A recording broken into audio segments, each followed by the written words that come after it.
Go. Magandang araw sa inyong lahat, lalo na sa aming guro na si Binibining Mel. Sa video na ito ay aming tatalakayin ang aralin 11 at ito ay tungkol sa pananaliksik. Ako nga pala si Jason David M. Hismania at iulat ko sa inyo kung ano nga ba ang kahulugan ng pananaliksik. Aralin 11, kahulugan at kahalagahan ng pananaliksik. Kahulugan ng pananaliksik. Ang pananaliksik ay proseso ng sistematikong pag-aaral, pagtuklas at paglutas sa mga isyu o tanong sa pamamagitan ng pagkuha at paggamit ng ebidensya, datos at iba pang impormasyon. Binigyang kahulugan ni Aquino noong 1974 ang pananaliksik bilang isang sistematikong paghanap suliranin sa mga mahalagang impormasyon hinggil sa isang tiyak na paksa o suliranin. Sinabi naman ni Manuel at Medel noong 1976 na ang pananaliksik ay isang proseso ng pangangalap ng mga datos o impormasyon upang malutas ang isang partikular na suliranin sa isang siyentipikong pamamaraan. Pakinggan ang iba pang kahulugan ng pananaliksik na ibibigay ng aking mga kasamahan. Magandang araw. Ako nga pala si Hazel Ann Boniel. Sa pakahulugan ni Simbulan 2008, sinabi niya na ang pananaliksik ay isang sistematikong pamamaraan upang makahanap ng kaalaman. Ayon pa rin sa kanya, ito ay isa ring uri ng pag-aaral at pag-iimbestiga na may layuning makakalap ng mga bagong ideya at kaalaman ukol sa mga bagay sa lipunan at kapaligiran. Ibibigay ng isa pa naming kasamahan ang iba pang detalye. Magandang araw. Ako nga pala si Jesus Reyes Jr. Ayon naman kay John Fiske noong 1996, ang pananaliksik ay nagtataglay ng sumusunod na katangian.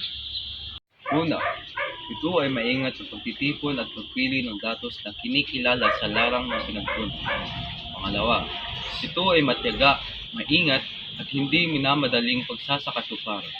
Pangatlo, ito ang nangangailangan ng kaalamang higit sa karaniwan. Pang-apat, ito ay nangangailangan ng tamang obserbasyon at interpretasyon. At ang panghuli, pang-lima, ito ay maingat na pagtatala at pagsulat ng ulat. Sina Calderon at Gonzales noong 1992 ay nagbigay ng mga layunin sa pananaliksik tulad ng sumusunod. Una, upang makasumpong ng sagot sa mga suliraning hindi pa nabibigyang lunas. Pangalawa, upang makabuo ng batayang pagpapasya sa kalakalan, industriya, edukasyon, pamahalaan at iba pa. Pangatlo, upang makapagbigay kasiyahan sa pagiging mausisa. Pang-apat, upang makatuklas ng bagong kaalaman. At panghuli, panglima, upang makapatunayan ang mga umiirang na kaalaman. Sa huli, winika niya na ang pananaliksik ay sistematiko, kontrolado, empirikal at kritikal na imbestigasyon sa natural na pangyayari o fenomena na may batayang mga teorya at batayang ipotesis ukol sa angkop na kaugnayan sa mga pangyayari. Sa konteksto ng pananaliksik, kapag sinabi natin na ang pananaliksik ay sistematiko, ito ay tumutukoy sa pagkakaroon ng maayos na pagkakasunod-sunod ng mga hakbang o proseso mula sa pagpaplano hanggang sa pagsusuri at pag-aanalisa ng datos. Ito ay isinasagawa ng may organisasyon at sistematikong paraan upang maging epektibo at mabisa ang pag-aaral.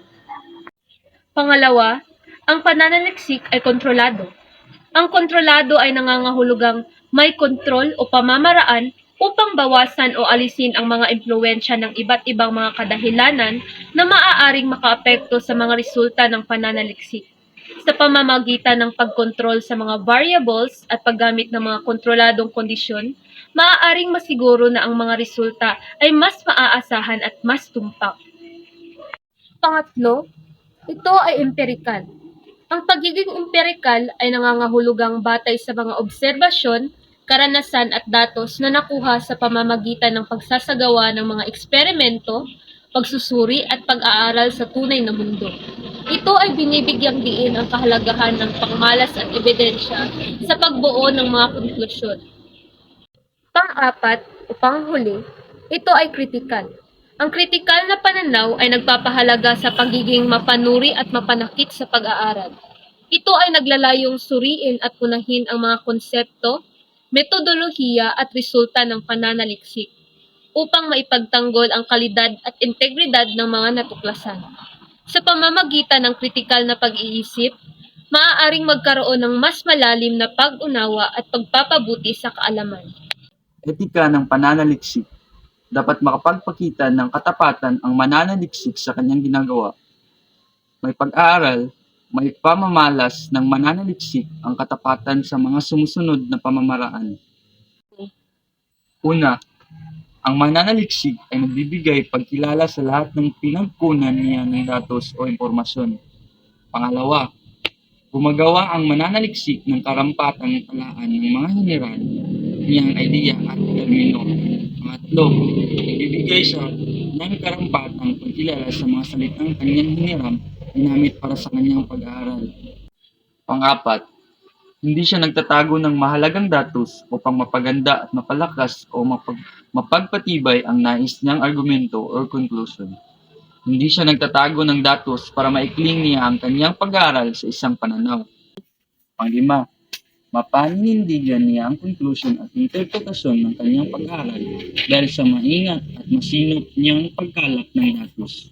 Tumungo naman tayo sa kahalagan ng pananaliksik, lalo na sa komunidad.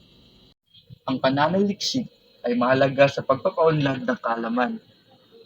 Ang pananaliksik ay nagbibigay ng oportunidad para sa pagpapaunlad ng kaalaman sa iba't ibang larangan tulad ng agham, teknolohiya, kultura, at lipunan.